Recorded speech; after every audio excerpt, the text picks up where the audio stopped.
Does Deion Sanders make it to a playoff game before Josh Heupel does?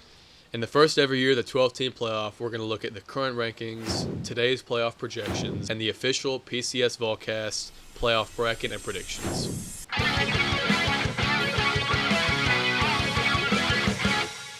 Welcome to the PCS Volcast. I'm Shea, and this is Jace. Let's jump right into the rankings. Yeah, as you can see in these rankings right here, Tennessee was pushed out to be the first team out of the playoffs at this current moment.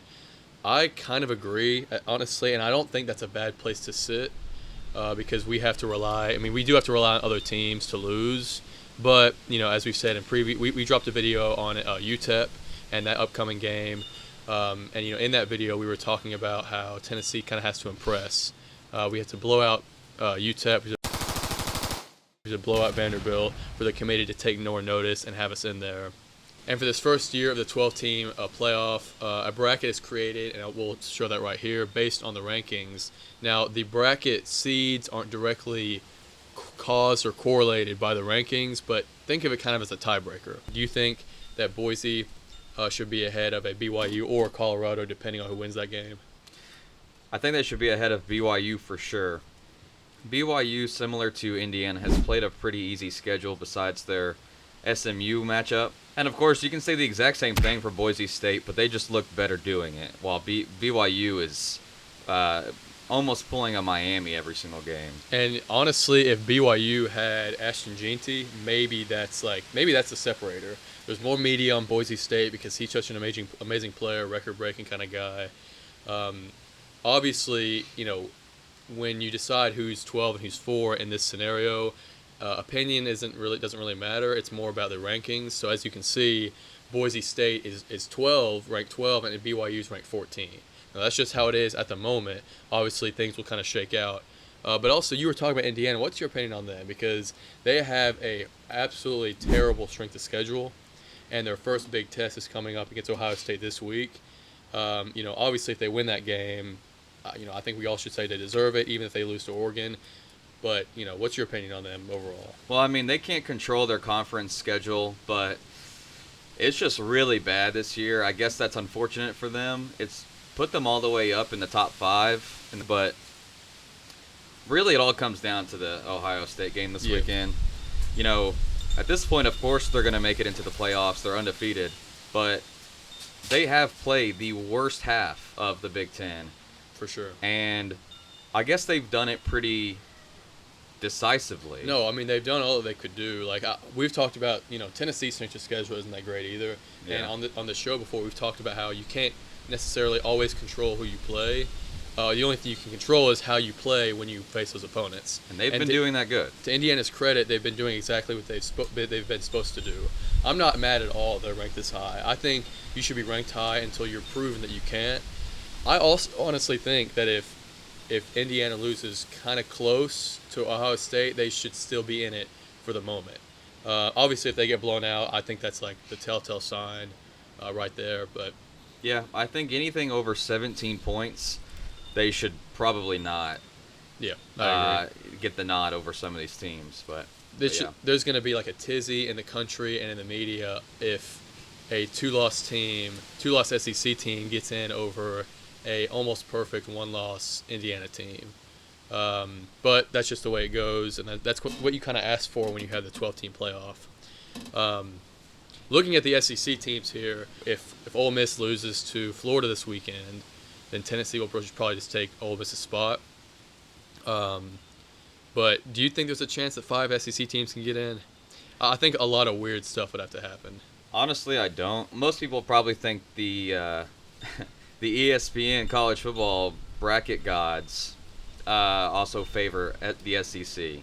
So maybe people probably think that there could be 5, but who would the 5 be? Well, I think that it would probably be Tennessee and Ole Miss, and then the other 3 teams. Actually, you know what? Let's look at who those teams could be. I have created a list of locks that I think will definitely make it. My first lock is Oregon and Ohio State. I think if Ohio State loses to Indiana, there's still a chance they can get in. But assuming that they beat Indiana, they're pretty much a lock regardless. Yeah. Michigan is not good really anymore, so that game doesn't really have a lot of implications. So obviously one of those teams you would think would win the Big Ten, and the other would be the runner-up and still make it as a 5 seed, let's say. So I have Oregon, Ohio State.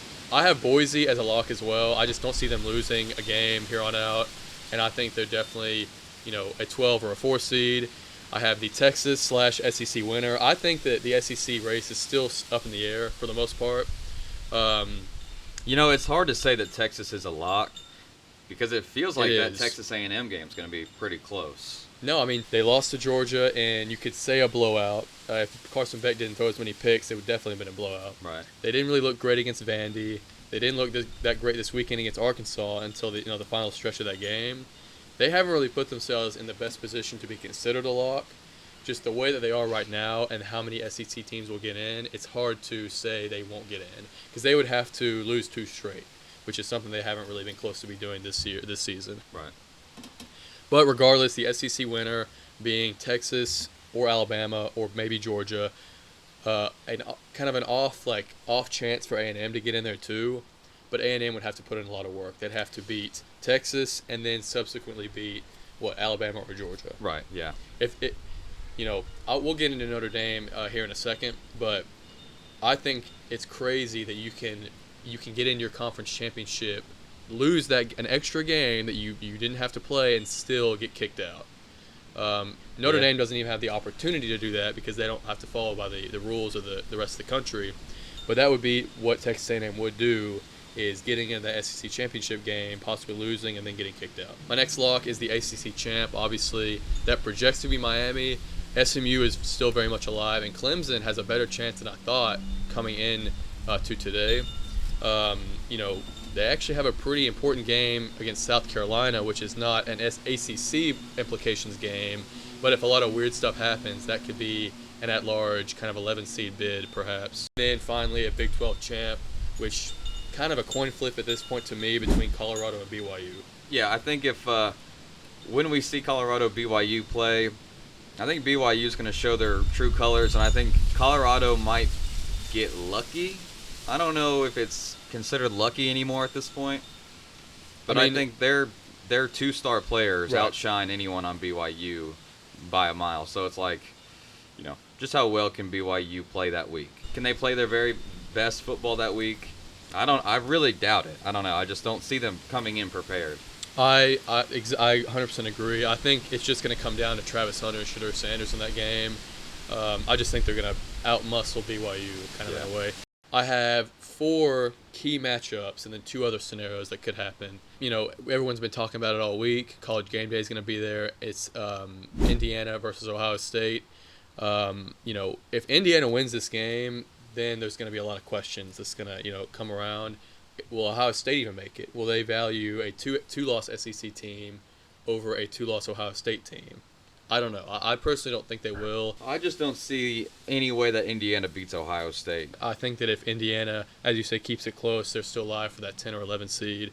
But the next game I have is Ole Miss at Florida. That's really going to shake things up for the SEC and for the Tennessee Volunteers, of course, because I think if Florida wins that game, first of all, Ole Miss is out. You're not going to have a 3-loss SEC team in a normal scenario. And that just Tennessee, as we said, is the first team out. That would just slide them the one spot up that they need to get that 11 seed. The next one, any Notre Dame remaining game, they have to play at home against Army and at USC. I think that Notre Dame is going to be good enough to win those games. But you never know. Because if they lose again, there's no way they should deserve to be in it. They have the worst loss out of any team in the field by far, and they don't have to play that extra conference championship game or even be considered for it.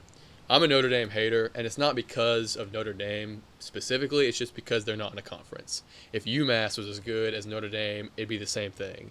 But the fact they don't follow the rules that other teams in the country that are considered, to be in the playoffs that just makes no sense at all. Yeah, and here they are in the playoffs once again. Now, they have had a decent schedule. I think I saw a graphic. They're tied for top in the country for wins over bowl-eligible teams. So I'm not trying to take that away from them.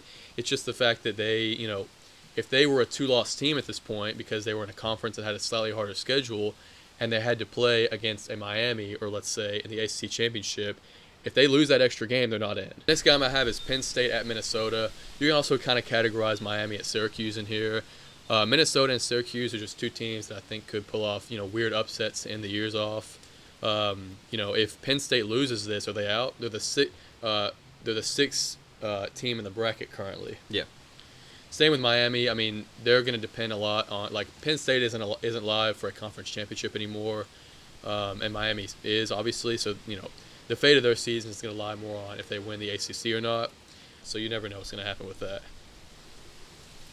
The fifth scenario is just all the conference championships. Obviously, that's going to be a really good weekend for football in general and a very indicative weekend for the rankings. Taking a look at our official PCS college football bracket, we got Ohio State at number 1. Yes. This is assuming that they, beat Indiana and Oregon in the Big Ten championship. Oregon and Ohio State already played this year. We gave the nod to Ohio State because Oregon only won by 1 point, and it was kind of like Ohio State kind of like choked the game away at the end. That was kind of weird with the whole Will Howard slide. Yeah. So, yeah, we have Ohio State at 1. Taking a look at 2, we got Bama. Yep, this is assuming that Bama wins out and wins the SEC championship against Texas.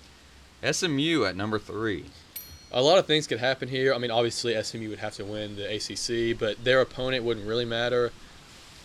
So, yeah, obviously this would imply that SMU wins the ACC. Spoiler alert, Miami is not in here for us. That means that Miami either lost to SMU in the ACC championship or outright loses to Syracuse and doesn't even make it. So regardless of who SMU's opponent is, Clemson or Miami, they win the ACC championship and at 3 here. At 4, we got Colorado. Yeah, and this was tough between them being at 4 or 12 for us. They would have to win out and win the Big 12, which I think they're capable of. But, yeah, we have Colorado at 4 here. Basically, we just see them beating BYU. Right. All right, looking at number 5, we got Oregon. Yes, they have 1 loss on the season, maybe a close loss to Ohio State in the Big Ten championship. Still arguably one of the best teams in the field, but they slide in here at 5. Penn State at 6. They don't really have to do a whole lot. They just kind of win out, and that's it. They don't have to play an extra conference championship game, so they just kind of sit, there at 6 and do nothing. This was tough between 7 and 8 for them. I just see them not losing, and kind of going into our 8th team here, Texas could lose by a lot to Alabama and then go to 8. Yeah, Georgia's at 9. Same with Penn State. They just kind of do nothing the rest of the season. They win out and they slot in here at 9. An interesting Texas-Georgia's rematch at the top left there. Yeah. And then the infamous Indiana at 10.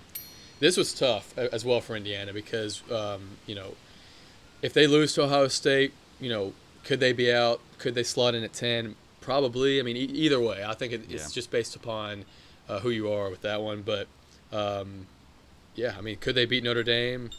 Probably not. I'm not the biggest Indiana fan, but we'll see. And then Tennessee's at 11. Yep, as we said, they would take Ole Miss's spot in this scenario. Ole Miss would lose to Florida.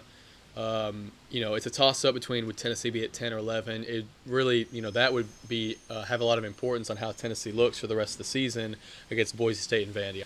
Then we got Ashton Genty at 12. They've been at this spot, most of the year.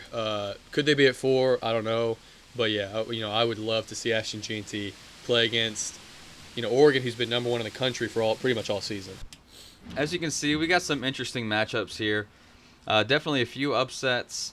In order for Tennessee to get in, like we were talking about earlier, Ole Miss has to lose to Florida, and to be honest, that's what we think will happen. I genuinely do think that will happen. I think DJ Lagway is really good coming off an injury, and it's in the swamp. Anything can happen in the swamp. And maybe another head-scratcher would be SMU sitting there at 3, but, Miami has an amazing offense, of course, but SMU might just be well-rounded enough to get out there and surprise Miami. Yeah, I mean, we definitely went kind of upset heavy with this one. Syracuse is definitely decent. Miami could drop that one for sure. I mean, after, we thought Miami was just, world beating, but after losing to Georgia Tech, you never know. Right. And if Cam Ward has one bad game, Miami's completely screwed. Well, plus, just them having a bunch of really close games against inferior competitions kind of made me, it's left a bad taste in my mouth. Right. And, Colorado at 4 kind of fits into this weird little, how'd this team get here spot. Yep, and Colorado would have to match up against Oregon, who is arguably the best team in this field, or Boise State, who's arguably the worst. So, Colorado could make some stuff happen in this scenario.